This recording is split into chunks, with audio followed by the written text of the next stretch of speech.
C'est une nouvelle ère qui s'ouvre au Guatemala. Contre toute attente, Bernardo Arévalo a été élu président. Il y a 2 mois, ce sociologue était encore inconnu du grand public.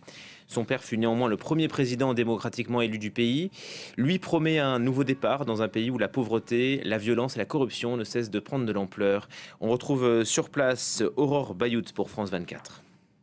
Ça sera donc un gouvernement progressiste, le premier du Guatemala, avec un dépouillement étonnamment rapide en comparaison avec le premier tour où il avait fallu attendre des heures bien avancées de la nuit pour connaître des résultats préliminaires.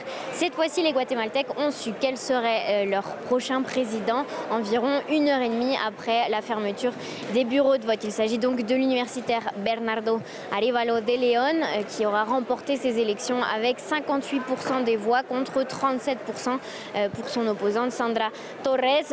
La majorité du pays aura donc voté pour le changement de cap politique que prétend incarner cette formule. Bernardo Arévalo avec sa proposition anticorruption, sa proposition de rupture totale avec les précédents gouvernements.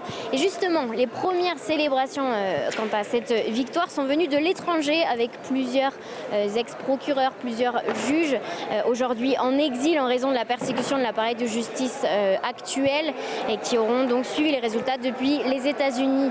Puis très vite, l'actuel président du Guatemala, Alejandro Giammattei, a lui aussi tenu à féliciter son futur remplaçant en insistant pour que le tribunal électoral puisse faire le nécessaire pour que la passation de pouvoir se fasse en bonne et due forme. Cependant, les prochains jours seront cruciaux pour la passation de pouvoir, pour confirmer la future investiture de Bernardo Arévalo, avec toujours cette menace qui plane au-dessus de son parti à cause d'un cas présumé de fausse signature lors de la constitution du parti en 2018.